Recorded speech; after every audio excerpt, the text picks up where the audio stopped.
نهار عيد الاستقلال خرجت ليلى للزنقة وهي شادة في يدها الراية المغربية فرحانة وكتضحك. دازت جنب دار في الحي القديم ولقات الجد جالس تحت الشجرة لابس جلابته البيضة وابتسامته عامرة دفء. قربات منه وسولاتو، قالت ليه ليلى: عمي، علاش كتحتفلوا بهذا النهار؟ جاوبها الجد وهو كيشوف فيها بعينين عامرين ذكريات: ابنتي، هاد النهار ماشي بحال اي نهار، هاد النهار رجع فيه المغرب حر. جدودنا ضحاو باش نبقاو حنا رافعين راسنا، كانوا كيتمناو يشوفوا بلادنا واقفة بقوتها، ودابا نتوما اللي صغار غادي تكملوا الطريق. شدات ليلى الراية بقوة وقالت بحماس: وغادي نبقاو نحبو بلادنا ونخدمو عليها.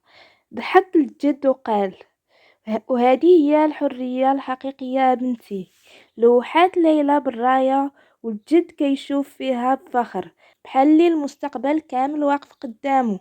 وهذا النهار كان هو نهار 18 نوفمبر من سنة 1955.